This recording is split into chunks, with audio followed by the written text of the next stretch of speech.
Bonjour, ni hao, hola, konnichiwa, guten tag, wherever you are, whatever way you want to say it, hello, this is JOPWORLD TV.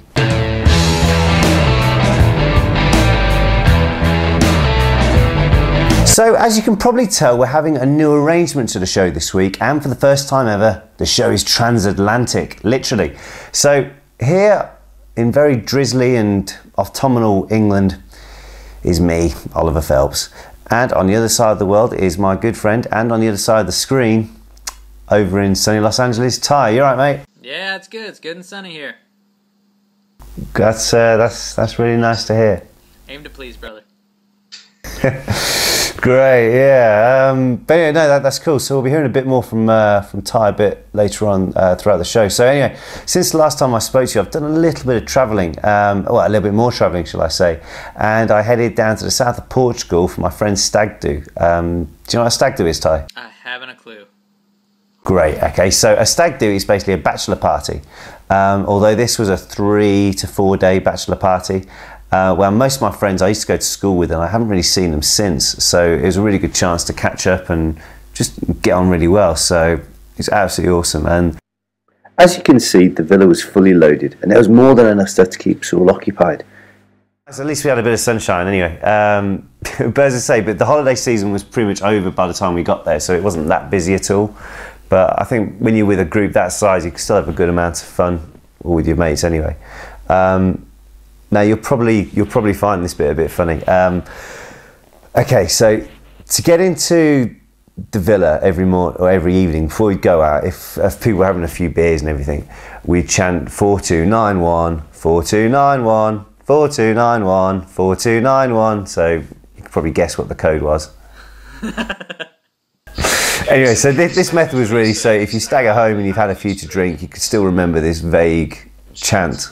Very primitive but very effective method. So if you do find yourself in that situation, definitely worth having a go at. So anyway, the last evening we all went out for dinner, except two of the guys, James and Anthony, who wandered off. And you know, a bit later in the evening they both appeared, and Anthony opened his shirt and showed us this. Yep, it's a tattoo, a real tattoo. What says 4291 and the date underneath it. So a real tattoo for the chant, for the code.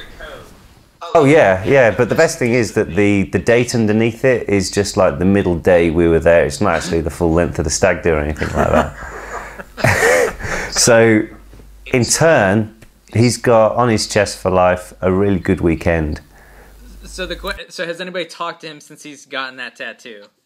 Oh yeah, he was, well the wedding was the other week, was last Friday, and he was showing it off there, and then he's one of these guys, he doesn't really regret anything. But it was certainly something to remember what was going on. I don't know if he's going to have that brainwave again. But would you ever do anything like that, mate? Probably not. I mean, that's pretty intense. Well, you couldn't even do that in America. They wouldn't let you get a tat when you're drunk. No. Fair enough. As I say, we were all just like. So I have a question. So James went off with Anthony, and then they came back with this. Yeah. Not my brother James, another lad James. Yeah, don't worry, my brother's not got a tattoo.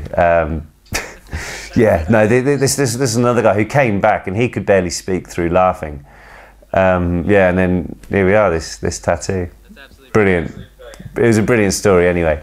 But yeah, it was really good. But anyway, so some stuff happened on the time which can be perceived as cruel, but I suppose if you're away with a group of guys, it's just friendly banter. So on the second night, the stag, Matt, the rest of us who went out, we treated him to a lovely dress and a nice hat. So here's a photo of Matt with his hat on, and yeah, he's having a good time. But what we did realise is that he's got boxer shorts on underneath. Now surely that's cheating. You know, visible panty line and stuff like that. It didn't look very good. So, you know, a lot of people overpowered him, and they did this to his boxers. Yep, that's right. This is the guys burning his boxer shorts to the ground. Now, I must say, though, that they were lit in a very controlled environment, and nothing was going to get burnt down at this moment in time. So it was in the road, but he was certainly not going to be putting these things back on again anytime soon. This is making me re-questioning inviting you to my wedding, Ollie. Whenever I have a wedding. Oh well, yeah, no, I'll be good as gold at the wedding, I suppose. But you know, I'm always just an innocent bystander. I'm never an instigator in these things. Oh, well, that's good. But yeah, it was definitely good fun. And I'll put 1 or 2 photos on at the end of the show. But I have promised a few of the guys I think for their own well-being, that I don't show a lot of photos I have, because it could probably get a bit out of hand. That's sort of the gentleman's code, right? Yeah, exactly. Yeah. What happens on tour stays on tour until it ends on Facebook. That's kind of the going thing at the moment. It happens. Yeah, exactly. Oh, and here's another photo, actually, what I saw in the gents' toilets, basically showing you where not to pee. Yeah, it kind of sums up the bar. And yes, I think there is a bit of blood on the sign itself. But anyway, it was a really, really good trip. But on the last evening, I actually left the bar at 4:30, which was closing. Got back to the villa, changed, got in a cab, straight to the airport, first flight home. Which was all planned, I have to say, because I need to be back in Birmingham for the Help Harry Help Others ball at the ICC. But more on that later.